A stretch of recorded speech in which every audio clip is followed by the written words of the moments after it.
Have you ever wondered what the heaviest weight in the world truly is? It is not the frozen corpse of a comrade or the crushing pressure of a collapsing bunker.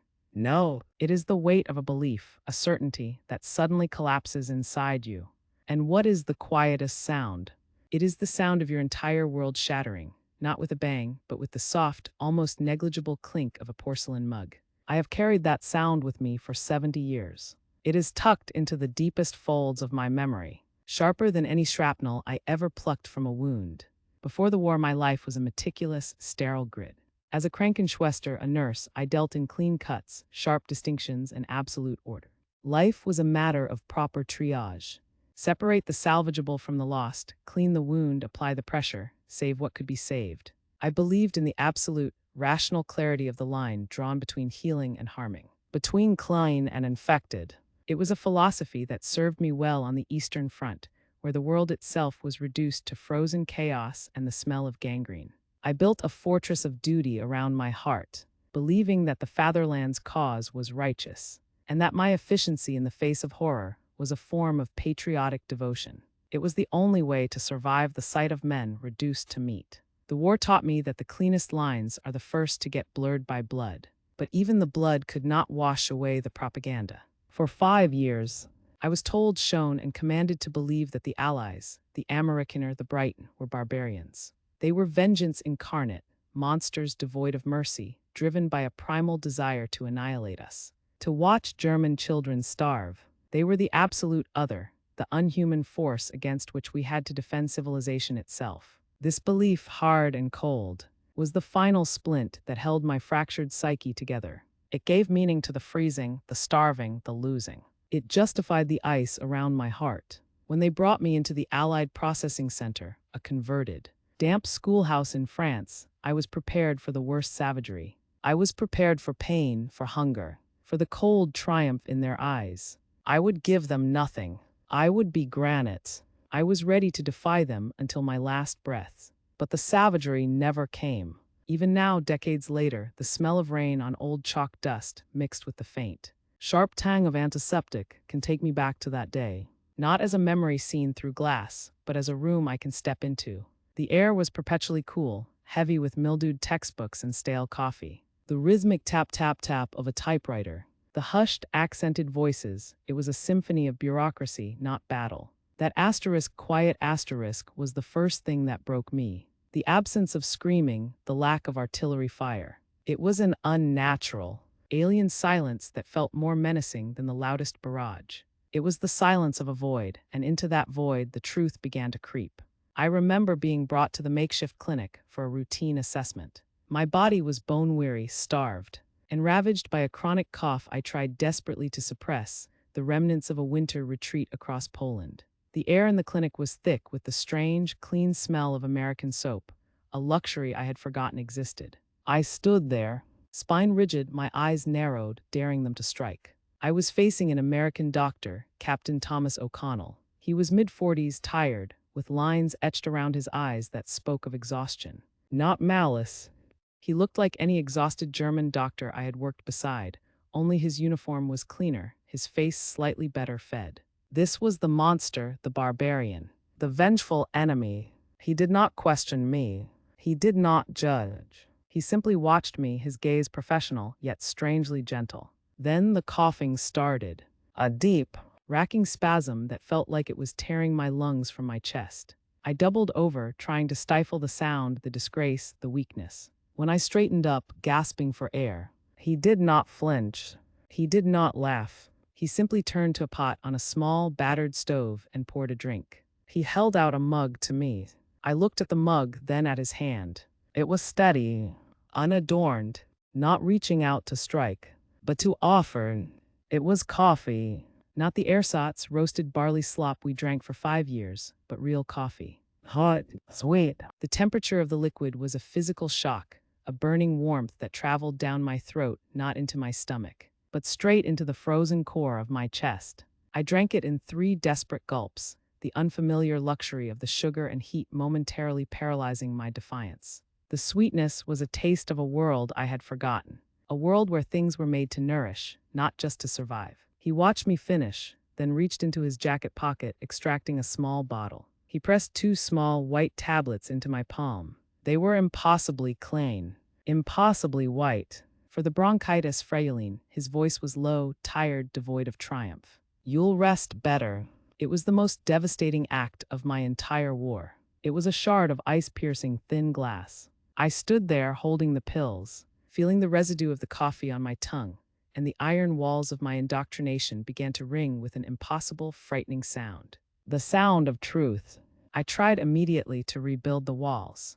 This is a trick, I told myself, fiercely. They are poisoning me slowly. They are trying to weaken me for interrogation. This kindness is psychological warfare. They are subtle. They are cruel. But the warmth persisted. And that night, for the first time in weeks, the white tablets worked. The cough subsided. I slept. I slept not with the deep, exhausted stupor of a defeated soldier, but with the genuine, medicinal rest of a patient being cared for. And when I woke, the relief was undeniable, a physical contradiction to everything I had been taught to believe. The following days were an agonizing internal war. I watched them.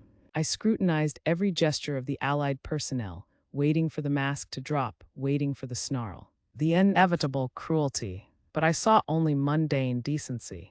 I saw a young English guard share his rations with a group of hungry civilians outside the fence. I saw an American corporal patiently helping an elderly Polish woman fill out forms she couldn't read. These were small, unremarkable acts, the kind of things that happen every day in a normal world. But to me, they were incomprehensible. Where was the rage? Where was the hunger for vengeance that propaganda had promised me? They were treating us, the vanquished, the enemy, with professional indifference, or worse, with simple, uncomplicated human respect. The cognitive dissonance was a physical pain, a constant, low-grade fever of confusion. If they were not monsters, then what were we? If they were just men, then what had I frozen my heart for? My climax came on a quiet, wet evening. The damp air outside the processing center was thick, the autumn drizzle insistent. I was watching through a grimy window, observing the slow packing up of the camp's medical supplies. Captain O'Connell was still there, long after his shift should have ended. A small French boy, no older than 5, suddenly ran past the window, then stopped, his face contorted in silent, desolate tears. He had lost his parents, I later learned. He was utterly alone, shivering, his small body racked with a grief too large for him to contain. O'Connell, who had been speaking in hushed, serious tones with a French officer, stopped everything. He knelt down immediately, without hesitation, in the mud and the wet. He did not speak English or German to the child, only a few clumsy, quiet French phrases. He didn't try to solve the boy's problem or stop his tears. He simply wrapped the child in a heavy wool blanket from his own jeep, and he held him. Not to comfort him, not to silence him, but simply to share his warmth. I watched O'Connell's face. It was not the face of a triumphant conqueror. It was the face of a father, a doctor, a man who had seen too much sorrow and simply couldn't tolerate any more. Regardless of the uniform the sorrow wore, his eyes, tired and kind, were fixed on the child's head, radiating a pure, unconditional compassion that transcended flags, languages, and ideologies. In that singular moment, the iron structure of my indoctrination, the fortress of hatred and certainty that had preserved my sanity through the horrors of the Eastern Front, did not fall. It simply dissolved. It was the sight of a man, an enemy man, holding a terrified, weeping child. That image was the final truth, a silent, devastating realization. The monsters were not monsters. They were men, just human beings capable of simple, profound kindness. And if they were men, then what were we?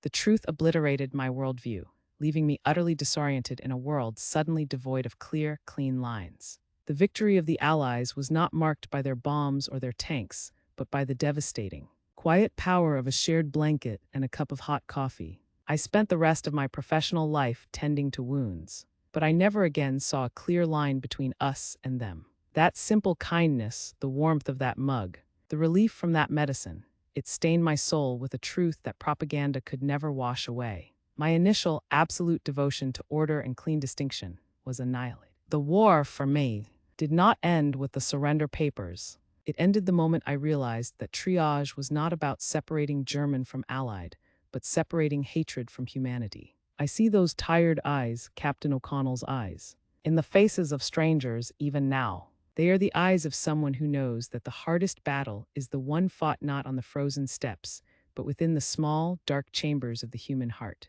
where we choose whether to see a uniform or a person. The greatest enemy is not the man in the opposing trench. It is the ideology that teaches you to hate the face of suffering. The doctrine that tells you the pain of the other is less real than your own. History is not a simple morality play of good versus evil. It is a profound tragedy of human beings on all sides, desperately clinging to their constructed certainties, often forgetting the simple truth that the person opposite you, the one you are trained to shoot, is just as terrified, just as human, and just as capable of a simple, quiet kindness as you are. If you carry any hatred today for any group, any nation, any person you have been taught to despise, I ask you to pause.